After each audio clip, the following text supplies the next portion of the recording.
우리 척추 속의 신경조형술에서 신경이 아직도 살아있는 경우에는 혹은 살짝 눌린 경우에는 살짝 조금 신경이 끊어진 경우에는 보존요법과 재활요법, 시술 이런 걸로서 좋아질 수 있습니다.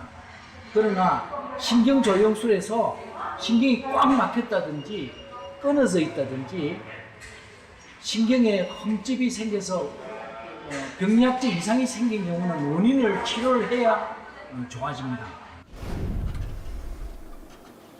이재성 씨처럼 척추 질환 원인의 상당수는 노화로 인한 겁니다.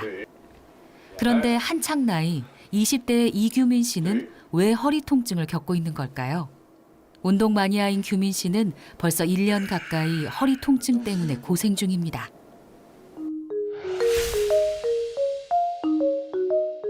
요추랑 골반 사이 쪽에 한 통증 자각도로 1부터 10이라고 하면 8 정도 느끼고 있습니다. 올바르게 자세를 이제 처음에 운동을 완벽하게 숙지를 못한 상태에서 이제 독학으로 익히다 보니까 올바르게 하지 못한 상태에서 운동을 들어가니 조금 문제가 많이 왔던 것 같습니다.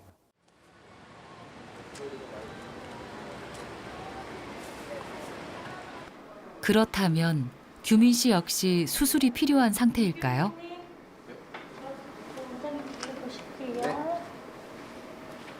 대체 이 젊은 친구의 척추에는 무슨 일이 생긴 걸까요? 무엇보다 견딜 수 없는 건 허리와 골반의 통증입니다. 무거운 걸 드는 건 고사하고 다리만 움직여도 통증이 나타납니다. 지금 툭툭 쳤을 때 불편한 건 없죠? 처음 딱 치셨을 때 조금 시린 통증이 좀 와요. 정도? 네. 통증으로 느껴지는 정도예요? 약간 불편함 정도예요? 약간 불편함 정도. 그 정도? 오케이. 일어나시고요. 못 걸을 정도는 아니지만 계속 느껴지는 통증. 이유가 뭔가요?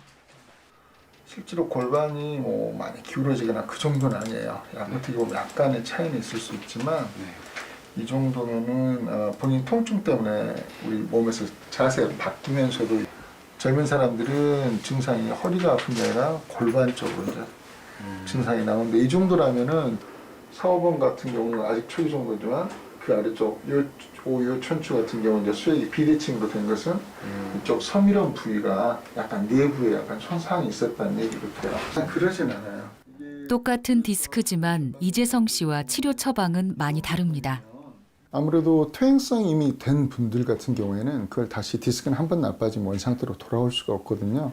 그래서 중장년층 같은 경우는 증상을 없애는 치료 위주로, 그래서 예를 들어서 신경주사라든가 또는 약물 치료, 적절한 그런 본인이 느끼는 불편함을 제거해 줄 수 있는 치료 방법을 주로 사용하고 있고요. 젊은 층 같은 경우나 특히 10대 같은 경우에 있어서 일찍 신경 증상이 나온 경우는 일단 생활 습관 파악이 가장 중요합니다. 이렇게 서로 생활을 교정할 수 있는 시스템을 만드는 게 가장 중요하고요. 그 다음부터는 가장 중요한 게 본인이 의지를 가지고 본인 생활 습관을 잡아 나가는 것. 특히 젊은 환자들의 경우엔 수술보다 재활치료에 중점을 두게 되는데요. 무엇보다 시간이 지나면서 호전되는 경우가 많고 수술을 한다 하더라도 5년 내 재수술을 받는 경우도 적지 않기 때문입니다. 말 그대로 수술은 최후의 보루라는 거죠. 척추 질환이라고 해서 꼭 수술이 필요한 건 아니고요. 사실 수술이 필요한 경우는 거의 한 10% 이내로 생각이 됩니다. 꼭 수술이 필요한 경우라고 하면 근력이 약화되는 경우, 점점 진행이 되면서 약화되는 경우라든가 아니면은 대변이나 소변을 보는 데 장애가 생기는 경우는 급히 수술을 해야 되지만은 일반적으로 수술이 필요한 경우는 10% 이내로 생각하시면 될 것 같습니다. 이럴 경우 무엇보다 중요한 건 생활 속 자세 교정입니다. 다리 꼬고 의자 끝에 앉기, 척추가 한쪽으로 휘어지는 턱 괴고 앉기, 목의 하중을 가중시키는 스마트폰을 보며 구부정하게 걷기, 이 모두가 척추에 나쁜 자세입니다. 척추에 무리가 가지 않으려면 의자 깊숙이 허리를 곧게 펴고 앉아야 하고요. 시선은 정면, 걸을 때는 무릎을 곧게 펴고 걷는 게 척추에 좋습니다. 서 있을 때도 양발에 골고루 체중을 분산시켜야 합니다. 자세의 차이가 척추에 미치는 영향은 생각보다 큽니다. 척추에는 앉고, 서고, 굽고, 눕고 전부 다 이제 중요한 자세들인데요. 특별하게 이제 척추에 안 좋은 자세들은 앉을 때 턱을 개고 앉거나 또는 머리가 전방으로 향하게 앉거나 또는 이제 다리를 꼬고 앉는 것이 안 좋고요. 그리고 서 있을 때 짝다리를 짚고 서 있거나 또는 이제 구부정하게 걷거나 또는 엎드려 있거나 한쪽으로 누워서 턱이나 머리를 개고 누워 있게 되면 이 근육의 불균형뿐만이 아니라 척추의 정렬을 무너뜨려서 이제 통증이라든지 척추 질병을 갖고 오게 되는데, 대표적인 것은 이제 거북목이라든지 또는 척추 디스크라든지 또 그 측만증이라든지 또 골반의 경사, 다리 길이의 불일치 이런 것들이 오게 되는 것입니다. 생활 속 자세 때문에 척추 질환이 오는 경우는 젊은 환자들일수록 그 비중이 높습니다. 우리나라 20대 척추 질환 환자는 67만여 명. 그 증가폭이 다른 나이대보다 훨씬 높습니다. 50대 환자가 9% 늘어날 때 20대 환자는 19% 가까이 늘었습니다. 그렇다면 20대에 있어 척추 질환이 이렇게 급속히 늘어난 이유는 뭘까요? 전문가들은 그 원인 중 하나를 스마트폰에서 찾습니다. 이 물리치료학과 실험실에서는 오늘 재미있는 실험이 하나 진행되는데요. 스마트폰이 척추에 미치는 영향을 알아보는 실험입니다.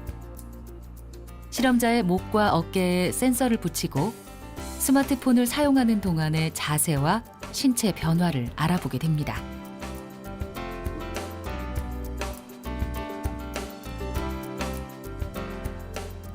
스마트폰을 보는 동안에는 대부분 고개를 숙이고 있게 되는데요. 그런 자세는 우리 척추에 어떤 영향을 주게 될까요?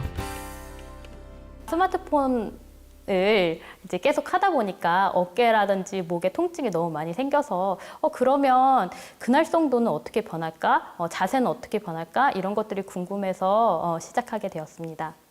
시작! 실험 방법은 간단합니다. 의자에 앉아 15분간 스마트폰으로 게임을 하며 자세 변화를 지켜보는 겁니다.